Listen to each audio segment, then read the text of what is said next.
عزیز واجب الاحترام میرے بزرگوں، دوستوں اور بھائیوں، گزشتہ جمعۃ المبارک کے موقع پر بھی علم اور علماء کی فضیلت اور ان کا مقام اور مرتبہ اس حوالے سے کچھ معروضات آپ حضرات کی خدمت میں پیش کرنے کا شرف حاصل کیا تھا۔ آج بھی یہ اسی حسین سلسلہ کی ایک کڑی ہے، کیونکہ وہ تمام چیزیں جو اس زمانہ میں ضرورت سمجھی جاتی ہیں ان پہ بات کرنا یہ بہت اہم ہے، بہت اہمیت کا حامل ہے، اس لیے کہ فی زمانہ علم کی بہت ناقدری ہو رہی ہے، پھر علماء کی بھی بہت ناقدری ہو رہی ہے۔ اس لحاظ سے یہ بہت ضروری ہے۔ محراب و منبر یہ ایسی چیز ہے کہ جس چیز کے بارے میں یہاں سے بہت زیادہ گفتگو کی جائے لوگ اس چیز کا اثر لیتے ہیں۔ اس لیے جہاں ہم اور بہت ساری چیزیں بیان کرتے ہیں، علم بڑی بنیادی چیز ہے، مسلمان کا بڑا قیمتی ورثہ ہے، بڑا ہی قیمتی اثاثہ ہے، اور بہت اہم چیز ہے۔ پوری دنیا علم کے پیچھے دوڑ رہی ہے، تو ہمیں بھی چاہیے کہ ہم بھی علم کی قدردانی کریں۔ ظاہر ہے علم کی قدردانی ہوگی تو علماء کی قدردانی بھی ہوگی۔ علماء ہی علم کو تقسیم کرنے والے ہیں، علم کو فروغ دینے والے ہیں۔ پھر ایک چیز کسی کے ذہن میں بھی آ سکتی ہے کہ اس علم اور علماء کی بے قدری میں خود علماء کا بھی بڑا ہاتھ ہے، ان کا اپنا بھی بڑا کردار ہے۔ یہ اسی طرح ہے کہ جس طرح ہر شعبے میں کالی بھیڑیں ہوتی ہیں، ہر شعبے میں اچھے اور برے لوگ ہوتے ہیں، تو کیا ہم اس شعبے میں برے لوگوں کی موجودگی کی وجہ سے اچھے لوگوں کی عظمت بیان نہ کریں، ان کی تعظیم کرنا چھوڑ دیں، ان سے محبت کرنا چھوڑ دیں، یا حصول علم کا سلسلہ ترک کر دیں؟ قطعاً ایسا نہیں ہے، بلکہ اس سلسلہ میں حضور نبی کریم صلی اللہ علیہ وآلہ وسلم کا بڑا ہی پیارا اسوہ ہمارے سامنے موجود ہے کہ حضور علیہ الصلوۃ والسلام نے یہود کے بارے میں یہ ارشاد فرمایا کہ وہ یہودی تورات کو عربی میں بیان کرتے اور اس میں وہ تحریف سے کام لیتے، اپنی طرف سے کئی مرتبہ وہ چیزیں شامل کر دیتے یا کمی کر دیتے۔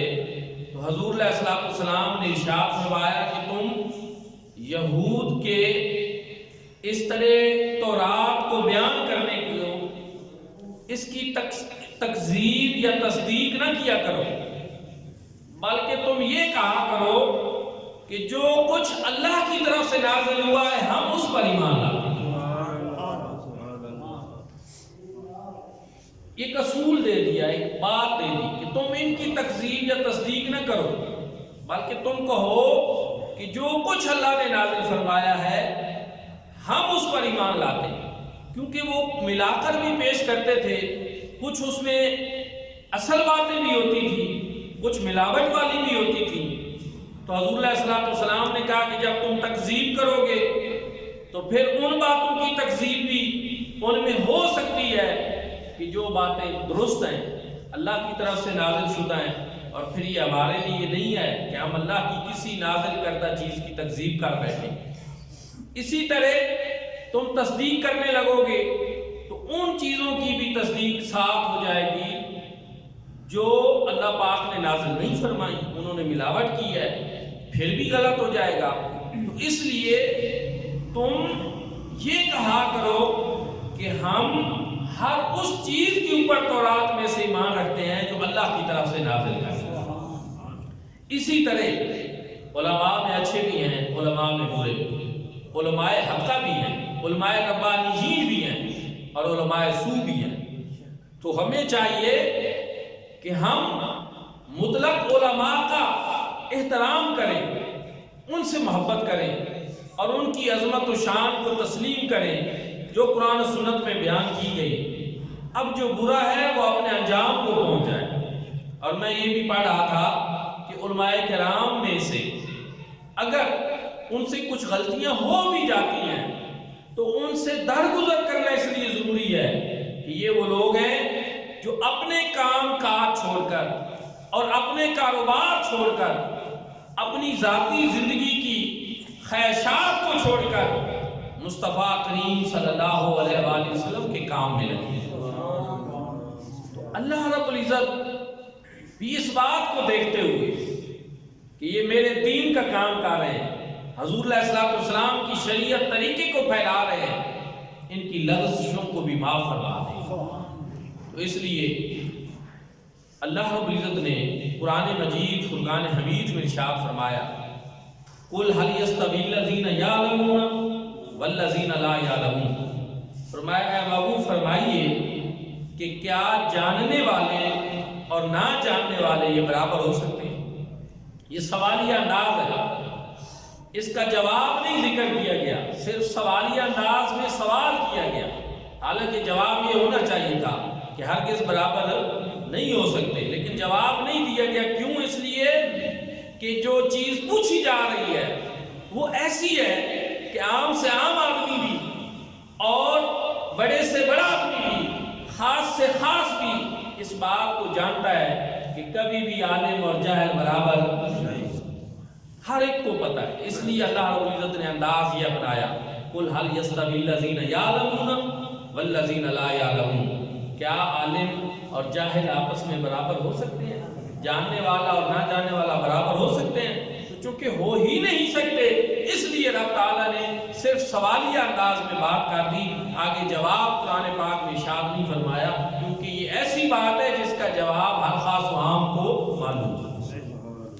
دوستان ذوالوقار، پھر اللہ رب العزت نے قرآن مجید فرقان حمید میں ارشاد فرمایا، یرفع اللہ الذین آمنوا منکم والذین اوتوا العلم درجات، فرمایا کہ اللہ رب العزت جو تم میں سے ایمان لائے ہیں ان کے درجات بھی بلند فرماتا ہے، اور ان کے بھی جو تم میں سے صاحبان علم ہیں۔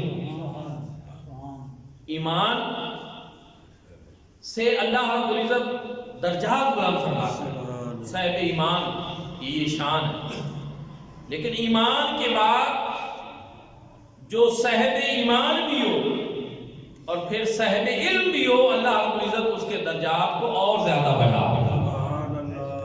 حضرت عبداللہ ابن عباس رضی اللہ تعالیٰ عنہما بیان کرتے ہیں، کیونکہ آپ کے والد گرامی بھی صحابی ہیں، آپ بھی صحابی ہیں، تو رضی اللہ تعالیٰ عنہما آپ بیان فرماتے ہیں کہ عالم اور عام مومن میں 700 درجوں کا فرق ہے۔ مقام اور مرتبے میں عالم اور عام مومنوں کے درمیان 700 درجوں کا فرق ہے، اور فرمایا ہر درجہ جو ہے اس کی مسافت 500 سال سفر کرنے کی، اتنا فرق ہے۔ 500 سال لگاتار سفر کرنا، جتنا سفر طے ہوتا ہے ایسے ایک درجہ بنتا ہے، اور فرمایا عالم اور عام مومنوں کے درمیان 700 درجوں کا فرق، یہ عالم کی شان۔ پھر حضور نبی کریم صلی اللہ علیہ وآلہ وسلم نے ارشاد فرمایا، قیامت کے دن علماء کی دواتوں کی سیاہی لائی جائے گی اور شہداء کے خون کو لایا جائے گا اور پھر ان کو تولا جائے گا. علماء کی دواتوں کی سیاہی اور شہیدوں کے خون کو تولا جائے گا اور فرمایا وزن میں علماء کی دواتوں کی سیاہی ان سے بڑھ جائے گی. یعنی شہادت بہت بڑا مرتبہ ہے، بہت بڑا مقام ہے، اللہ کی راہ میں اپنی جان پیش کر دینا. لیکن علم دین پڑھنا پڑھانا وہ دواتیں جن سے علم دین لکھا جاتا ہے ان کی سیاہی شہیدوں کے خون سے بھی افضل. اور یہی وجہ کہ حدیث کی کتابوں میں جہاں اس طرح باب آئے ہیں تو وہاں ہے کہ بیان فضل العالم علی المجاہد، وہاں پر ہے فضل العالم علی العابد. یہ حدیث پاک کی کتابوں کے عنوان ہیں. ان عنوانات سے، ان ابواب سے اور ان بیانات سے ہی پتہ چلتا ہے کہ آگے کون کون سی کس قسم کی احادیث ذکر کی گئی. یہ بیان فضل العالم علی العابد، بیان یہ حدیث کی کتابیں ان کے میں ابواب آپ کو بتا رہا ہوں. بیان فضل العالم علی المجاہد کہ جہاد کرنے والا راہ خدا میں اس سے بھی عالم کی شان زیادہ، راتوں کو جاگ کر عبادت کرنے والا اس سے بھی عالم کی شان زیادہ ہے. پھر ایک اور حدیث پاک میں حضور نبی کریم صلی اللہ علیہ وآلہ وسلم نے ارشاد فرمایا کہ جو شخص رات کو ایک ساتھ پڑھنے پڑھانے میں گزارتا ہے، ایک لمحہ رات کو پڑھنے پڑھانے میں گزارتا ہے، وہ ایک سال کھڑے ہو کر عبادت کرنے والے سے افضل ہے. یہ شان ہے عالم دین کی. لیکن عالم دین کی تعریف علامہ غلام رسول سعیدی صاحب نے جو بیان کی ہے، انہوں نے کہا وہ عالم جو قرآن پاک کا ترجمہ کرنا جانتا ہو اور فقہ کے مسائل کو بھی جانتا ہو. ہم تو ہر شخص کو عالم بنا دیتے ہیں، ایسا نہیں. جو قرآن پاک کا ترجمہ کرنا جانتا ہو، مسائل فقہ کو جانتا ہو، درس و تدریس میں مشغول ہو، یہ اس عالم دین کی شان جانتا ہے.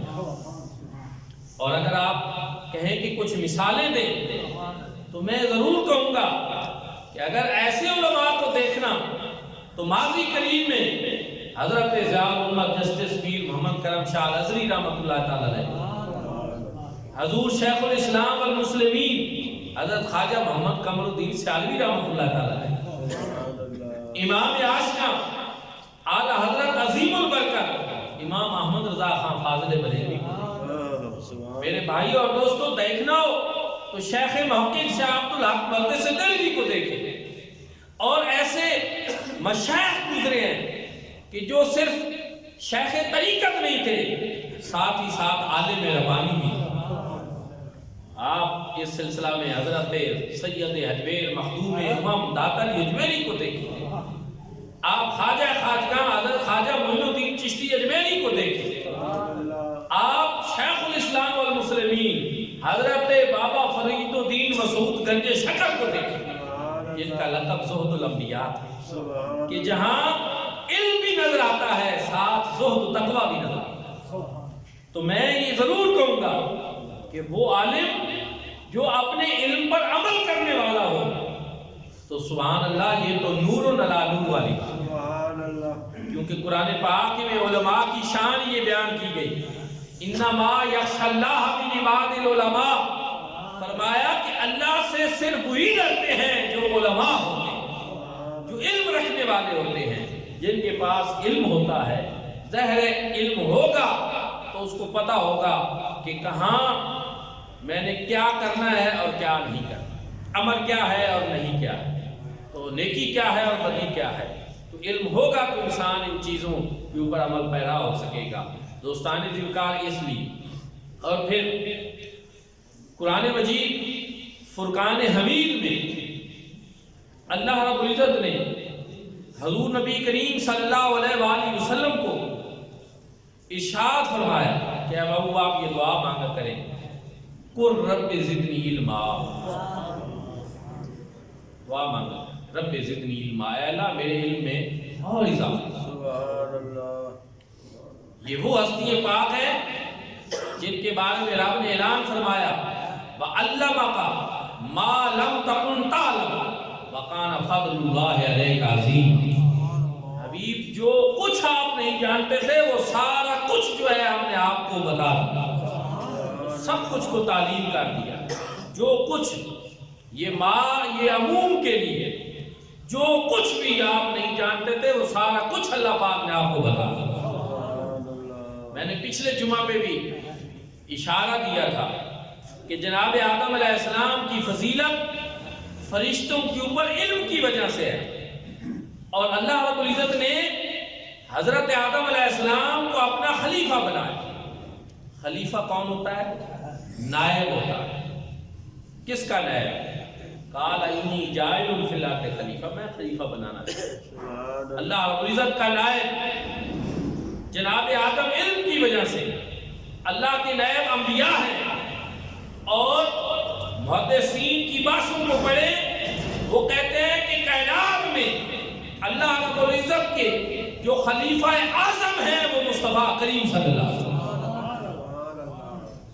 کیونکہ جناب آدم کو بھی یہ خلافت ملی تو مصطفیٰ کریم کے صدقے، ان کو بھی یہ مقام اور مرتبہ حضور علیہ السلام کے طفیل نصیب۔ اللہ کے نائب انبیاء ہیں، اور انبیاء کے نائب علماء، العلماء ورثۃ الانبیاء۔ حضور نے فرمایا یہ علماء جو ہیں یہ انبیاء کے وارث ہیں، اس لیے کیا شان ہے ان کا، کیا مقام ہے اور کیا مرتبہ۔ حضور نبی کریم صلی اللہ علیہ وآلہ وسلم نے ارشاد فرمایا 5 چیزیں، خمس من العبادت، 5 چیزیں ایسی ہیں جو عبادت میں سے۔ النظر الی الکعبہ، کعبہ کو دیکھنا یہ عبادت میں سے۔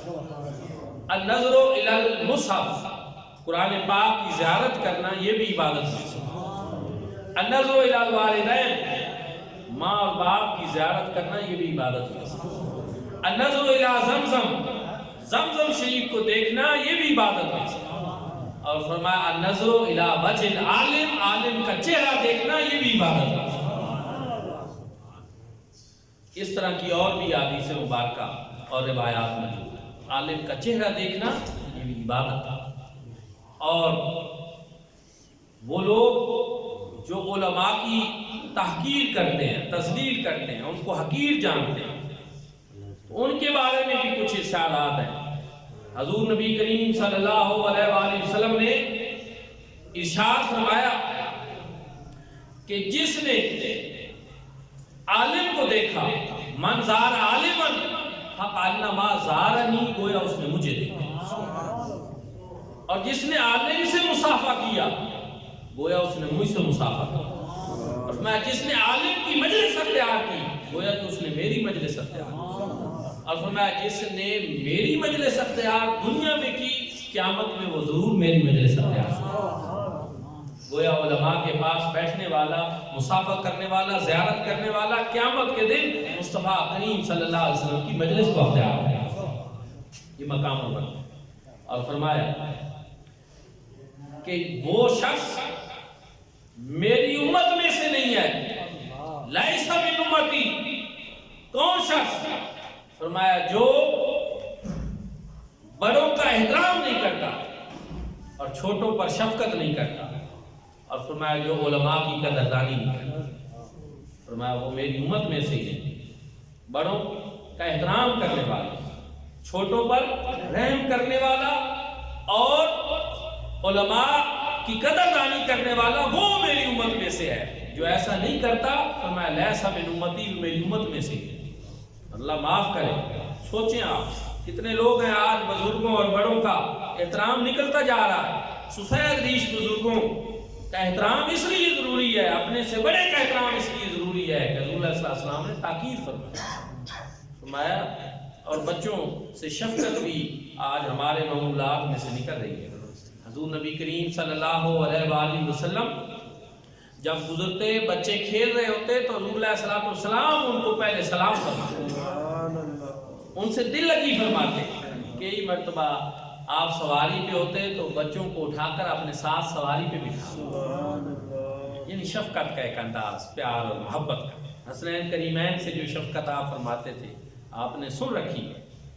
تو یہ حضور اللہ صلی اللہ علیہ وسلم کا طریقہ ہے اور علماء کی قدردانی۔ یہی وجہ ہے حضرت ابو ہریرہ رضی اللہ تعالیٰ عنہ، حضور علیہ الصلوۃ والسلام نے ان کو فرمایا کہ تم عشاء کے بعد 2 رکعت نماز نفل پڑھ لیا کرو۔ جو 2 رکعت نماز نفل ہم پڑھتے ہیں عشاء کے بعد نفلی عبادت کے طور پر، تو فرمایا یہ پڑھ لیا کرو، لیکن تمہارے لیے تہجد نہیں ہے،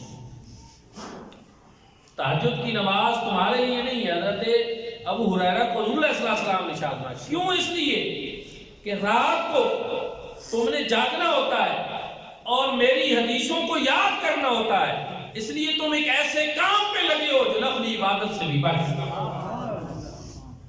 اس لیے علماء کے لیے نفلی عبادات سے زیادہ یہ ضروری ہے کہ وہ علم دین پڑھنے اور پڑھانے کو جاری رکھیں، یہ بہت ضروری چیز ہے اور بہت اہم چیز۔ اسی طرح حضور نبی کریم صلی اللہ علیہ وآلہ وسلم نے ارشاد فرمایا کہ 3 شخص جو ان کی قدردانی نہ کرے وہ مومن نہیں، وہ منافقوں میں سے۔ فرمایا ایک بوڑھا مسلمان، اس کی قدردانی نہ کی جائے، دوسرا عالم دین کہ اس کا احترام نہ کیا جائے، اور تیسرا فرمایا منصف حاکم، ایسا حاکم وقت جو ایمان والا ہو اور انصاف والا ہو، عدل سے کام لیتا ہو، تو پھر اس کی بھی تعظیم اور احترام بہت ہے۔ اب یہ سب کے اوپر ہے نا، علماء بھی پھر اس بات کو سمجھیں کہ اگر ان کے احترام کا حکم حضور علیہ الصلوۃ والسلام ارشاد فرما رہے ہیں تو وہ اپنا احترام لوگوں سے خود کروائیں، ایسے کام کریں کہ لوگ ان کا احترام کریں۔ حکمرانوں پر بھی ہے کہ عوام کو کہا جا رہا ہے کہ تم منصف حاکم کا احترام کرو، تو کیا حکمرانوں کے لیے بھی یہ ہے نا کہ وہ ایسے کام کریں کہ لوگ پھر ان کا احترام کریں، لوگ ان سے محبت کریں۔ اسی طرح ایک اور حدیث پاک میں حضور صلی اللہ علیہ وسلم نے ارشاد فرمایا، مجھے اپنی امت پر 3 چیزوں کا خوف ہے، 3 چیزوں کا خوف ہے۔ فرمایا ایک تو دنیاوی فتوحات جب بڑھیں گی تو یہ ایک دوسرے سے مال و دولت کے معاملے میں حسد کرنے لگے، اس بات کا مجھے ڈر ہے، خوف ہے۔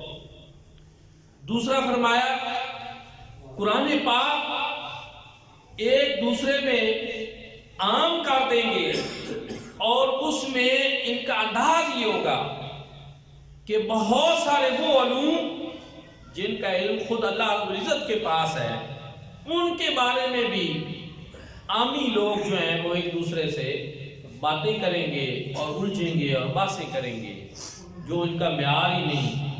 تو فرمایا یہ چیز بھی مجھے ڈر ہے اس بات کا اپنی، کیوں کہ علماء بھی وہ علماء جو راسخ فی الدین ہیں، رسوخ فی الدین رکھتے ہیں، رسوخ فی القرآن رکھتے ہیں، قرآن کے علوم رکھتے ہیں، کئی ایسے علوم قرآنی ہیں کہ جن میں وہ بحث نہیں کرتے، بلکہ وہ کہتے ہیں کہ ہم جیسے اللہ نے فرمایا بس اسی طرح اس کے اوپر ایمان ہے، اس کی گہرائی کو وہ بھی نہیں پاتے اور اس کے اندر وہ اپنی مرض ماری نہیں کرتے اور اپنے عقل کے گھوڑے نہیں دوڑاتے، کہتے ہیں جیسے رب نے نازل کیا نا ہم اسی طرح ایمان لاتے ہیں۔ جب رسوخ فی العلم والوں کا یہ عالم ہے تو پھر عوام کے لیے کیا ہے کہ وہ ان باتوں میں پڑے اور ایسی باتیں چھیڑے، یہ بات بھی سمجھ۔ یہ حضور صلی اللہ علیہ وسلم نے ارشاد فرمایا کہ مجھے دوسرا اس چیز کا ڈر ہے۔ تیسرا فرمایا لوگ علماء کی ناقدری کریں گے اور ان کی حق تلفی کریں گے، اس بات کا بھی مجھے اپنی امت کے اوپر بہت خوف اور بہت ڈر ہے۔ اور ہم دیکھتے ہیں کہ ایسے انداز اپنائے جاتے ہیں جن سے علماء کی حق تلفی ہوتی ہے، ناقدری ہوتی ہے۔ آخر میں فتاوی عالمگیری میں بہت سارے ایسے انہوں نے الفاظ ذکر کیے ہیں کہ جن سے لوگ آج کل علماء کو مخاطب کرتے ہیں، علماء کے بارے میں وہ بولتے ہیں۔ انہوں نے کہا کہ یہ الفاظ جو ہیں یہ علماء کے بارے میں اگر اس طرح بولے جائیں تو ان سے کفر لازم ہے، لیکن یہ ہمارے معاشرے میں اس طرح کے الفاظ عام رائج ہیں اور کوئی کسی کو پرواہ ہی نہیں ہے. تو دوستان کی وقار اس لیے ضرورت اس چیز کی ہے کہ علم دین اس کی قدر کریں. اور آخری بات، ہم کہاں سے وہ علماء ڈھونڈ کر لائیں جو ایسے عالم ہوں کہ جن کا ہم احترام کریں؟ رہی کوئی نہیں جی، نظر ہی کوئی نہیں آتا. تو پھر سنیں، جب صورتحال یہ ہو جائے کہ ایسے علماء نہ رہیں کہ جو اتنا علم رکھتے ہوں اور عمل رکھتے ہوں، تو پھر یہ ذمہ داری پھر کس کے اوپر ہے کہ وہ ایسے علماء تیار کریں. ایسے علماء کی تیار کرنا اور ایسے اسباب مہیا کرنا کہ جن سے معاشرہ کے اندر علماء موجود رہیں، یہ ذمہ داری بھی امت کی ہے. یہ آپ اور میں، ہم سب کی ذمہ داری ہے کہ پھر اگر ہم سمجھتے ہیں کہ ہمارے ارد گرد ایسے علماء کا وجود ختم ہوتا جا رہا ہے کہ جن کی ہم قدر کریں، تعظیم کریں، احترام کریں، کہ بڑے اچھے عالم ہوں، ان کا وجود ختم ہوتا جا رہا ہے، تو کہیں ان کے اس خاتمے میں کوئی ہمارا کردار تو نہیں؟ اور ہم اس کے لیے کتنی کوشش کر رہے ہیں کہ ہمارے ارد گرد ایسے علماء کا وجود برقرار ہے جو علماء اللہ والے ہیں اور جن کا ادب احترام ہمارے لیے ضروری قرار دیا گیا ہے. تو میرے بھائی اور دوستو، یہ ساری چیزیں ہمارے لیے لمحہ فکریہ ہیں، سوالیہ نشان ہے اس دور کا، اور ان سب کے اوپر جو ہے ہمیں غور و فکر کرنا چاہیے. دعا ہے کہ اللہ کریم ہم سب کو علم کی، علماء کی قدردانی کی توفیق عطا فرمائے. آخر دعوانا الحمدللہ.